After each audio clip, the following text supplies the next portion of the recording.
Listen, the birds are chirping outside, so if you hear a little tweet, just know that somebody's laid an egg or two and they're ready for those chicks to hatch.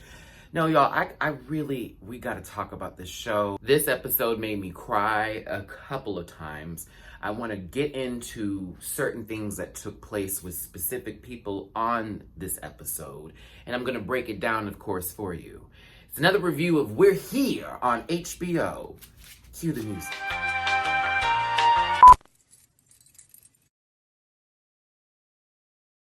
Listen. Yeah! Yes, God! Oh. Get that out of there.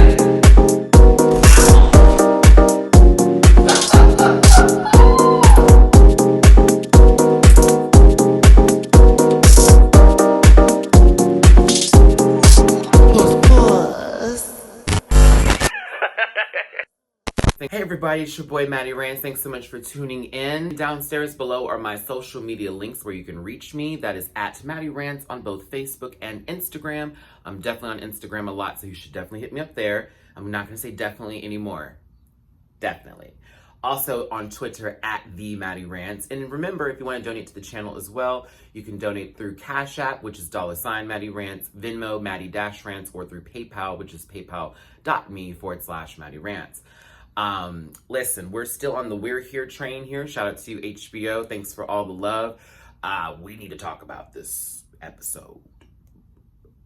Girl. But before I do, I want to give a shout out to a new friend, if we can call ourselves new friends, a new friend of mine, Mr. Taryn, one of the makeup artists for Bob that was working on all three of the drag queens. You saw him working on Amelia's face and Lucid Dream's face. So it was really a gag to see him in his element. Shout out to you, sister. You did a good job. All my love, friend. But let's get to this episode. I'm gonna give you the breakdown of what this episode was about, and I'm gonna go over my favorite moments from last night. Bob, Eureka, and Shangela head to Twin Falls, Idaho, which is a predominantly Mormon community in Magic Valley. They meet Michael, Owen, and Amelia, a group of drag queens who need just a little bit of sparkle, a little bit of paint, a little extra, read all about it. Help form a great drag community in such a very conservative, closed-minded city, town, whatever you want to call it. Also meet up with a young man named Clifton, who was once very homophobic and a part of the Me Too crowd with picking on people, who's now very open and has an awesome wife who's really open to him having experiences like this,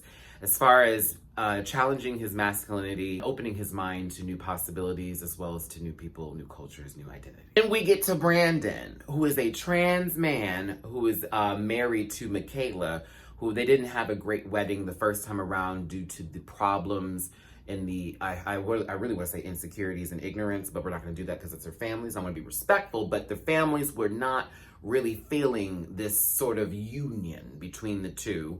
And based on the community that they're in, it just was a negative experience. So they want to have a wedding or do something that is actually happy, to celebrate the happiness that they have over their special day. I swear, every time I pull out this light, girl, I can see every dust particle in the air. They're just, gak. I need them to come here and clean, honey. This episode was directed by Peter Lo Greco, right? Okay, we're gonna keep it there. Yeah, before I get into my favorite parts here, I once again have to give a shout out. Y'all, they picked the right music for every transition. The titles before we get to the next scene with the music playing in the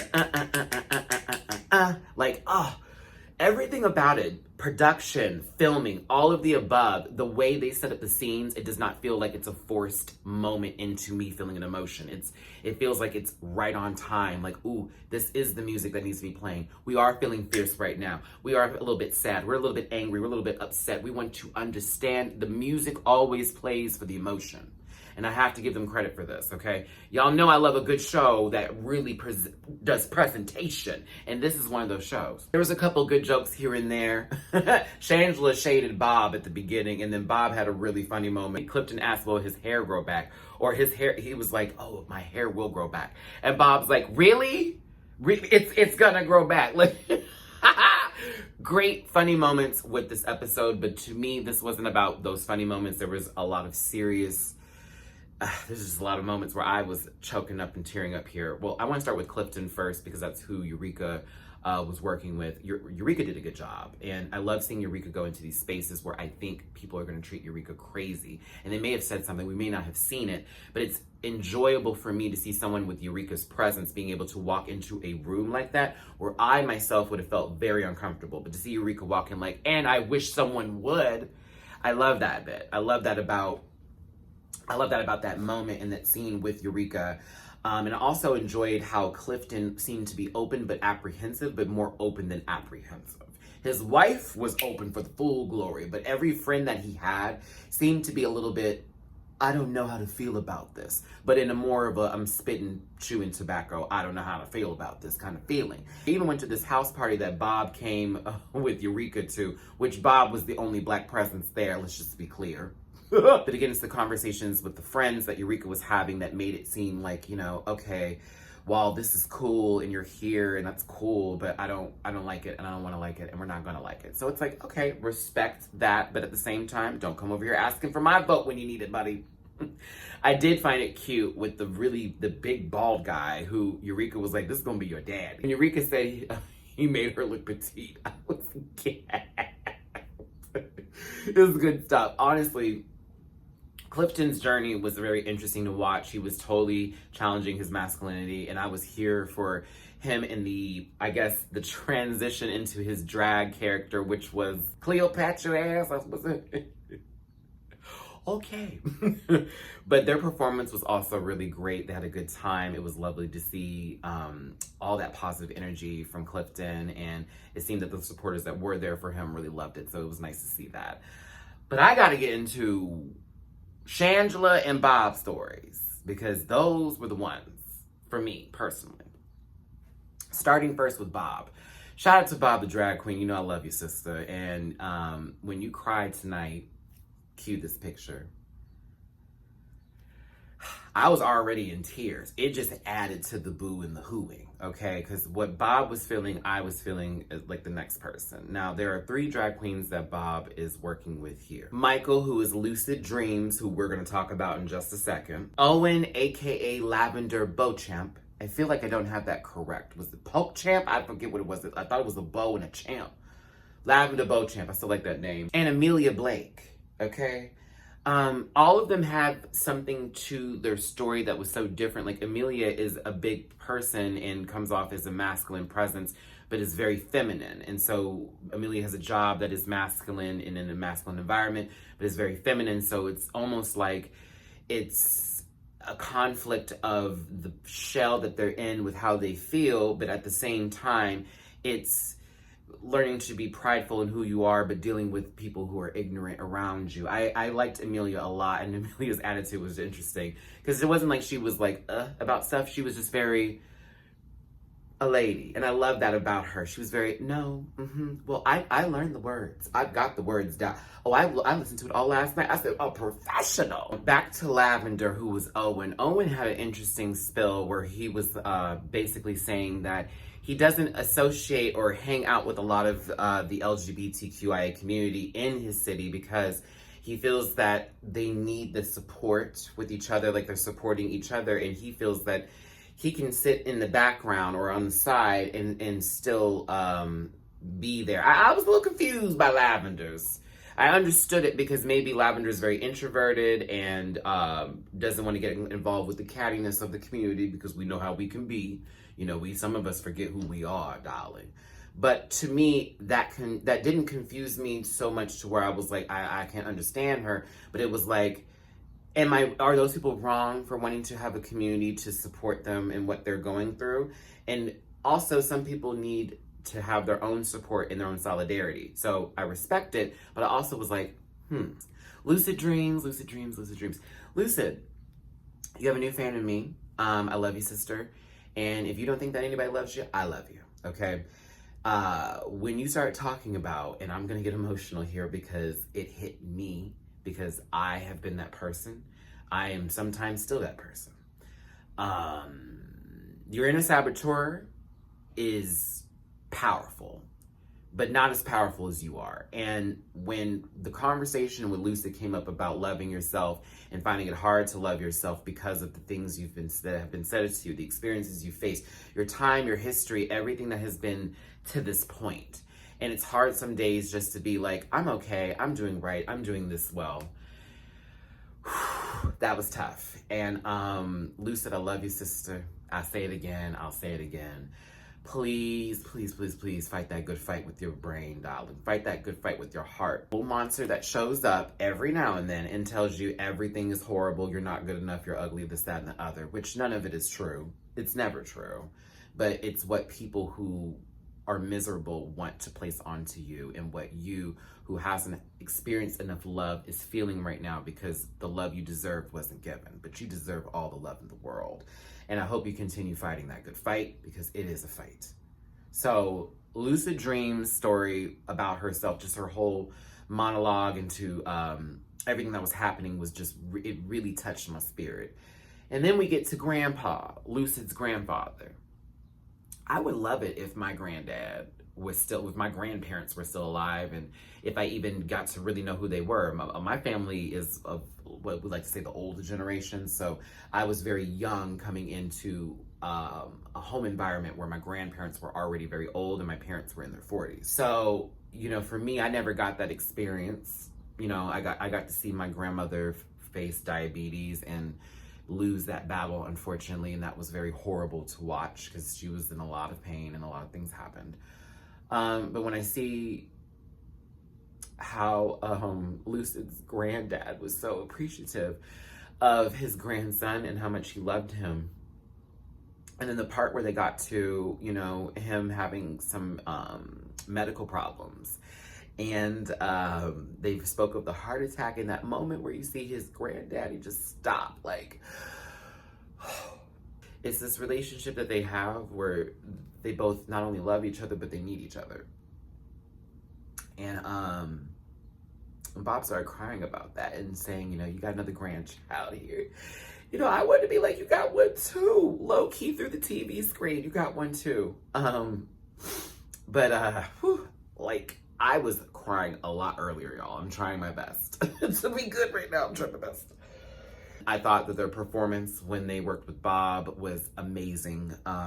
I thought they did a good job. I mean, of course, they're all three of them are in their own different worlds as far as performing. You know, you can definitely tell one's more of a standstill queen, one more is, I want to move my bodies, and the other one's camp, you know, but it was just really a pleasant experience for the full performance. Bob also started off the show with purse first. Walk into the room, purse first, clack. We love a good Bob performance, darling. But yeah, that was a great segment for this week's episode. I was glad that they showed these three queens, and Bob was able to work with all three of them. Shout out to the makeup department, Wits and Grace, for handling their wigs and doing them right, for everybody for that matter. Good stuff. Saw something floating. Good stuff. To Brandon and Michaela, if you're watching this video, listen, I'm not nobody, but if you're watching this, if you were looking for reviews, congratulations on a beautiful wedding. Okay? That was it. I was crying. I was emotional. I've heard that song way too many times. I'm sorry, The Greatest Showman is a movie. It's a movie. It's not the greatest movie to me, but that song is one of the best songs to ever come out of it.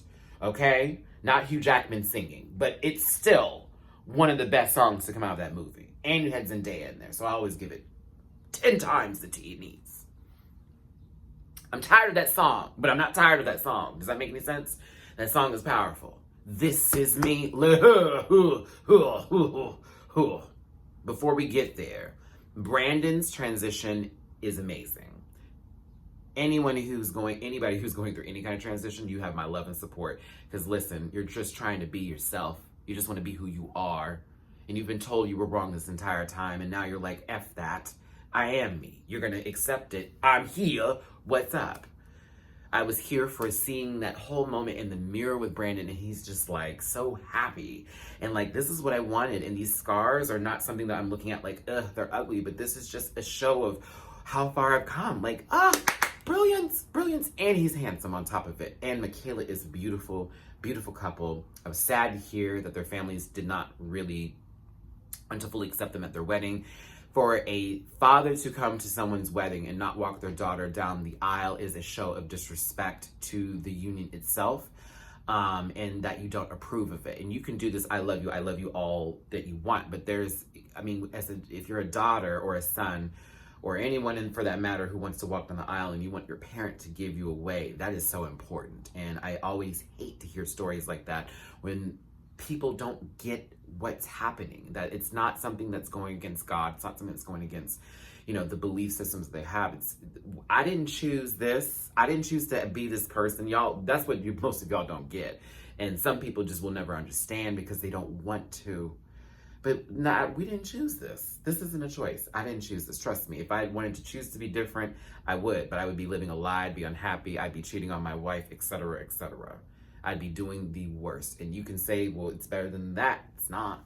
It's not. Trust me. You read the articles, you read the tabloids. You have a Facebook account that you like to go on to every now and then and comment on things that you don't have no business commenting on. But back to Brandon and Michaela. The sit-down dinner with the family was emotional for me because his sister, I get it, girl, but it still sounds selfish. And that's why it's hard for me to understand, because I've lived that life with my family sitting in front of me telling me, well, it's really hard for me to deal with. And I'm like, are you kidding me? Like, this is about me. It's now about you, but now it's about me. I can't understand that. I get that it is, a change for them, and it's certainly something that's going to take some time to process. But then when I get this whole, I don't like, it's like, oh my God, like do I need to be around you?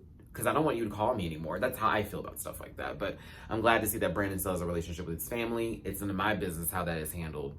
But I hate seeing that. But it was nice to see Brandon's sister cry in the audience like that. Just was so moved by the wedding. I hope it was because of the wedding and not because your brother was showing out on stage with his wife wearing the floors low. Mama had a violin.